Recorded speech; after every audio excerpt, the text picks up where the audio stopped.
गावगावातील शाळांची दुर्व्यवस्था दूर करून विद्यार्थ्यांना मूलभूत सुविधा मिळव्यात यासाठी अभिजित दिपके यांनी स्कूल ठीक करो आंदोलनाची घोषणा केली आहे। स्वातंत्र्य दिवसापासून या मोहिमेला सुरुवात होणार असून देशभरातील नागरिकांनी आपल्या गावातील शाळांसाठी पुढाकार घ्यावा असे आवाहन केले आहे। अभिजित दिपके स्वतः त्यांच्या मूळ गाव हिंगोली येथे जाऊन सरपंच आणि ग्रामस्थांना शाळा सुधारण्यासाठी आवाहन करणार आहे।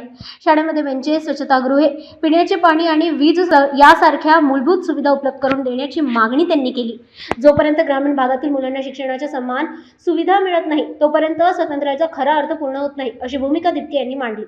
डॉक्टर बाबासाहेब आंबेडकर, जवाहरलाल नेहरू आणि महात्मा गांधी यांनी पाहिलेले शिक्षित भारताचे स्वप्न पूर्ण करण्यासाठी गावातील शिक्षण व्यवस्थेकडे मजबूत करण्याची गरजेचे असल्याचे त्यांनी सांगितले।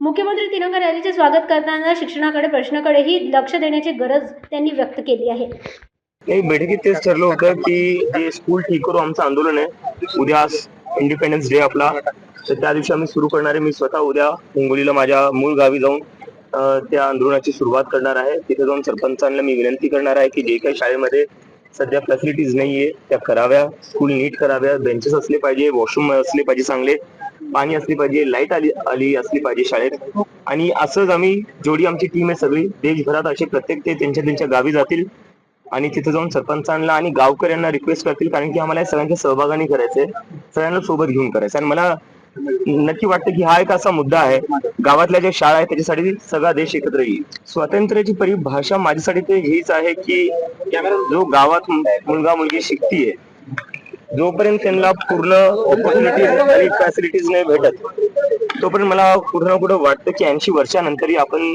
ते स्वप्न पूर्ण नाही करू शकलो जे डॉक्टर बाबासाहेब आंबेडकर असो, जवाहरलाल नेहरू असो किंवा महात्मा गांधी असो यांनी पाहिलं होतं। जोपर्यंत आपला देश पूर्ण शिक्षित होत नाही आणि गावापर्यंत शिक्षित नाही तोपर्यंत कुठे ना कुठे ते स्वप्न अपूर्ण राहणार आहे। झाली पाहिजे आता तिरंगा रॅलीवर काय झालीच पाहिजे, ती स्वातंत्र्य दिवस उद्या आपला ते झालंच पाहिजे। पण कुठे ना कुठे शिक्षणावरही थोडं लक्ष दिलं पाहिजे। कधीपर्यंत आपल्या गावकडचे म्हणजे आता सगळ्यात जास्त महाराष्ट्रातून व्हिडिओ येत आहेत जे लहान मुलांचे येत आहेत, आणि व्हिडिओ काय येत आहेत, मुली म्हणतात 7-7 किलोमीटर दूर जावं लागतं, रस्ता नाहीये। थोडं याच्यावर पण लक्ष दिलं पाहिजे।